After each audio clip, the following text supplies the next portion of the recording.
Bismillahirrahmanirrahim. Assalamualaikum warahmatullahi wabarakatuh. Perkenalkan, nama saya Sabarudin dengan NIM 180703066.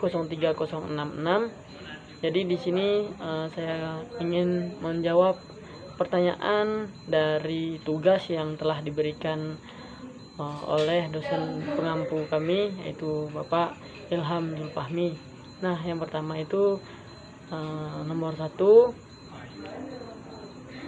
soalnya mengenai benarkah Danau Puso merupakan danau purba.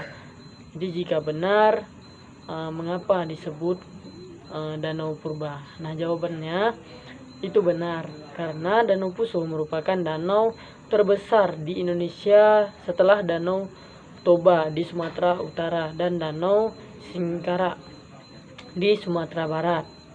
Danau Puso terletak di rute jalur utama dari Toraja di bagian selatan dan Gorontalo ke Manado di bagian utara. Nah, Danau Puso menjadi salah satu dari 10 danau purba di dunia karena usianya yang diperkirakan lebih dari 2 tahun. Nah, selanjutnya yang kedua itu soalnya mengenai benarkah Danau Puso tidak memiliki biota akuatik yang bersifat endemik. Jelaskan alasannya. Nah, jawaban saya itu Danau Puso merupakan perairan yang memiliki keanekaragaman hayati yang melimpah. Di sana kita bisa menemukan banyak hewan endemik, mulai dari ikan, udang, siput, hingga kepiting.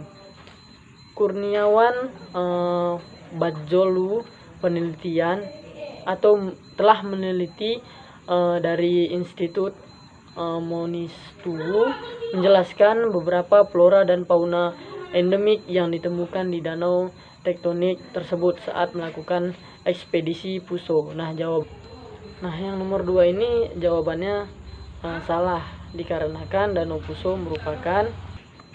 Selanjutnya soal nomor 3, deskripsikan secara singkat bagaimana ekosistem di Danau Purba Puso.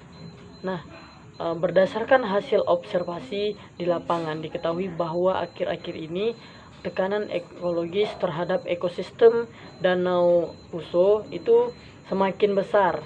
Nah, hal ini terindikasi dari yang pertama itu semakin padatnya penduduk yang bermukim di sekitaran Danau Puso. Nah, mengakibatkan semakin besar pula buangan limbah rumah tangga dan limbah pertanian ke badan danau.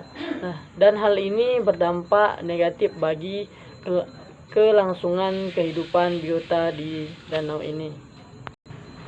Nah, yang kedua itu menjamurnya budidaya ikan dengan menggunakan sistem keraba atau jaring apung yang ada di sebagian badan danau akan berdampak buruk bagi sistem lingkungan di Danau Puso maupun di daerah dasnya. Karena dari berbagai hasil penelitian diketahui kegiatan ini akan memicu terjadinya eutrofikasi yang secara perlahan namun pasti akan berdampak pada terjadinya pendangkalan danau. Nah, sedangkan yang ketiga itu konversi lahan di area hutan yang ada di daerah bagian selatan, timur, dan barat perairan Danau Puso yang akan berdampak pada erosi dan menumpuknya sedimen yang akan merusak atau yang akan memasuki badan perairan danau. Oke, selanjutnya itu soal berikutnya mengenai